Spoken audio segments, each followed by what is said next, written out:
Welcome my new video. তো আজকে আমি চলে এসেছি আমার সাথে গেট রেডি উইথ মি করার জন্য। তো দেখতেই পাচ্ছ, জানি তোমরা সব আজকে সরস্বতী পুজো, তো আমি সরস্বতী পুজোয় এই সুন্দর শাড়িটা পরছি। তো চলো তাড়াতাড়ি করে এবার শাড়িটা পরার প্রসেসের দিকে যাই। ওকে, সো 1 2 3 ইয়েস। দেখতেই পাচ্ছ যে আমার কুচি ধরার লোক একটু প্রবলেমের মধ্যে আছে, তাই সে আসতে পারেনি, তাই আমি নিচের কুচিটা নিজেই ধরেছি। তো কোনো ব্যাপার না, আমরা প্রত্যেকটা বছরই একসাথেই কাটাই। এই বছরটা একটু কিছু পার্সোনাল ইস্যুর জন্য কাটাতে পারিনি, তো কি হয়েছে, নেক্সট ইয়ার আর তারপরে যতদিন আছি বেঁচে ততদিন একসাথে কাটাবো, সো নো চাপ। তো দেখো আমি মানে অনেক কষ্টে শাড়িটা ইন করেছি, ইন করে পরলাম। যাই হোক, ভালোই লাগছিল শাড়িটা। আমার বান্ধবীটা আমাকে গিফট করেছে, আমার বেস্টি পিয়া পাল। তো ফাইনালি শাড়িটা পরে যখন আমি একটু দেখছিলাম যে না, বেটার লাগছে, আমাকে একটু রোগা লাগছে। যাই হোক, আমি অনেকটাই হেলদি, তো সেদিক দিয়ে ভালো রোগা লাগছে। তো তারপরে ভাবলাম যে মেকআপ করব, কিন্তু মেকআপ করতে যাওয়ার আগে ভাবলাম যে জুয়েলারিটা পরে নিই, যেটা পরবো। তো তার আগে আমার গলায় একটা গোল্ডেন চেন ছিল, তো সেই চেনটাকে আমি খুলে সাইডে রেখে দিলাম, এই যে দেখলে।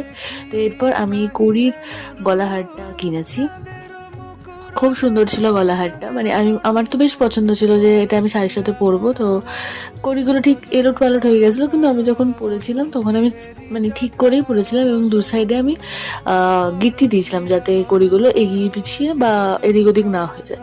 তো এটা পরে আমাকে ভালো লাগছিল, মানে ফোনে যেটা যতটাও তোমরা দেখতে পাচ্ছ আমাকে ভালো লাগছে। কানেরটা পরেছি আমি, দেখো সেটা তো ভালো লাগছে, কিন্তু তারপরে মানে ফুল ভিডিওটা আমি ঠিক করতে পারিনি, যদিও এটা গেট রেডি উইথ মি বলেছি তোমাদেরকে, বাট আমি পুরোটা করতে পারিনি, দুঃখের বিষয়। বাট ঠিক আছে, নো প্রবলেম। আমি এটা পরেছিলাম, দেখো আমাকে যেরকম লাগছে এটা এরকমই, পরে আমি চেঞ্জ করিনি। মানে আমি অপশানে একটা কানের রাখি, তো সেই কানেরটা আমি বাদামে পরে নিই। মানে এই যে ঠিক এই কানেরটা, হ্যাঁ এই কানেরটাই আমি দেখাচ্ছিলাম তখন এই ভিডিওটা করার সময়, যে দেখো অপশানে এই কানেরটাও আছে ব্ল্যাক অ্যান্ড হোয়াইটের মধ্যে, বাট কানেরটা মানাচ্ছে না।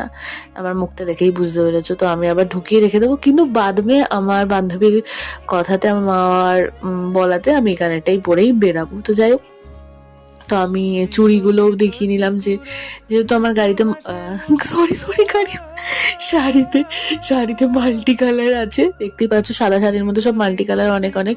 তো চুড়ি আমি পিঙ্ক কালারের পরেছি। তো তারপরে বোন চলে আসে, আর আমি জানি না কেন নাচছিলাম। আর এটা ফাস্ট ফরওয়ার্ড, ও তো পাগলামি করতে থাকে। অ্যাকচুয়ালি ওকে আমি বলেছিলাম অনেক আগে আসতে, যে আমি ওকে রেডি করবো তারপরে আমি রেডি হবো, বাট ও এত লেটে এসছে, 1টা নাগাদ এসছে। যখন আমি বেরাবো তো তখন